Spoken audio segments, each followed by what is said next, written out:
Hey, it's Uptown. So I checked out the action thriller The Equalizer 3, directed by Anthony Fuqua, that stars Denzel Washington, and it was a dope way to close out the story of retired Marine turned vigilante Robert McCall, who's forced to use violence to take down a crime organization, disrupting the peace and bullying citizens within a Italian town he's decided to make his new home. The local crime organization in the film is actually a faction of the Italian Mafia known as the Camorra Mafia.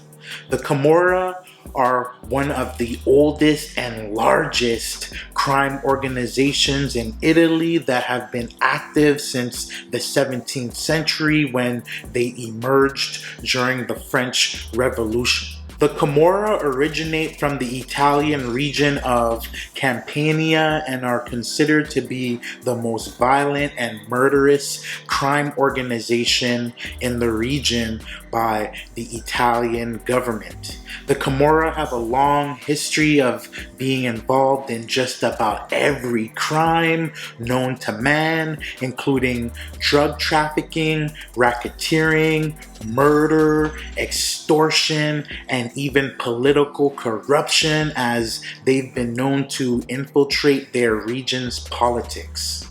Today, they've spread their influence outside Italy to Spain, the Netherlands, France, Morocco, the UK, Romania, Switzerland, and even the Ivory Coast. The Camorra are divided into groups called clans, and every clan has one leader known as the capo. Depending on the clan's status, money, and power, they could potentially have hundreds of members inside one clan.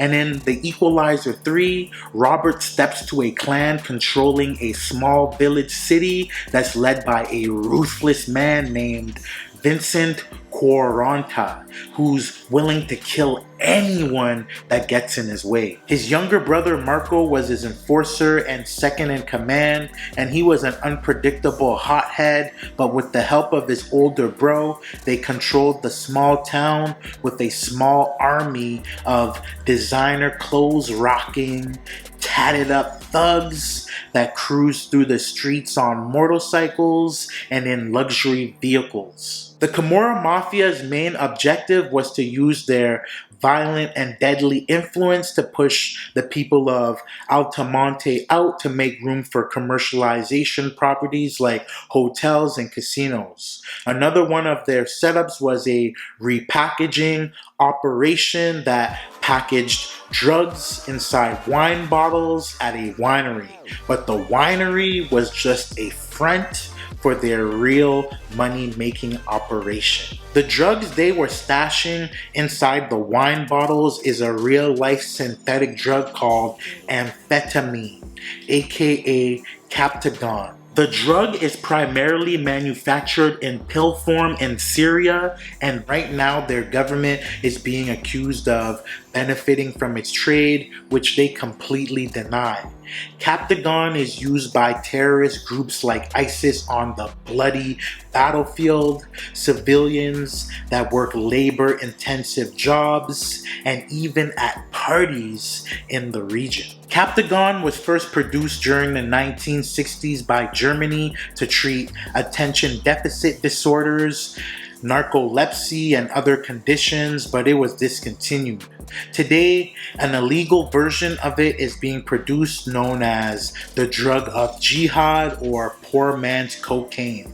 It's made with a combination of phenethylene, caffeine, and other fillers. Captagon stimulates the nervous system to provide a boost in energy and an increase in focus and confidence. It also prevents sleepiness and hunger for long periods of time. On top of all that, it gives an intense feeling of happiness and excitement. The downside of it is that it's hella addictive and it has a long list of health issues that it causes in the long term, including confusion, hallucinations, seizures, extreme depression, and cardiovascular problems like difficulty breathing and an irregular heartbeat. Equalizer 3 shed light on the Captagon booming drug trade that's become a major issue in the Middle East. In fact, according to The Guardian, Italian police attempting to stop the flow of the drugs believe the Camorra began working with the Syrian Captagon dealers during the COVID-19 pandemic when lockdowns disrupted their manufacturing and distribution abilities. In the film, the Camorra were also involved in cyber heists as well as violence and intimidation tactics to keep a firm grip on the local city and whenever people refused their commands. I thought the film's story was well put together and they were able to successfully highlight the Italian atmosphere by including the people, their language, the food, and the scenery. And it also had all the elements of a horror and slasher flick. The opening scene with all the bloody and battered dead bodies throughout the winery was gory and shocking, and it set off a graphic shootout. Denzel Washington's performance as Robert McCall gave off serial killer vibes. He was a two-faced menace that stayed calm, never got upset or worried during deadly confrontations, was soft-spoken and approachable around the townspeople, but a bloodthirsty savage to the local gang. He stalked and even pulled off stealth kills like he was possessed by the spirit of Michael Myers. The Equalizer 3 was a hella entertaining one-man army flick with a decent story behind it, so I'm gonna go ahead and run it 4 mics. If you enjoyed the video, make sure that you like and subscribe. I have movie-related content dropping every week, so lock in with me by hitting that like and subscribe button, and I'm gonna get up with y'all in the next video, alright? All at me.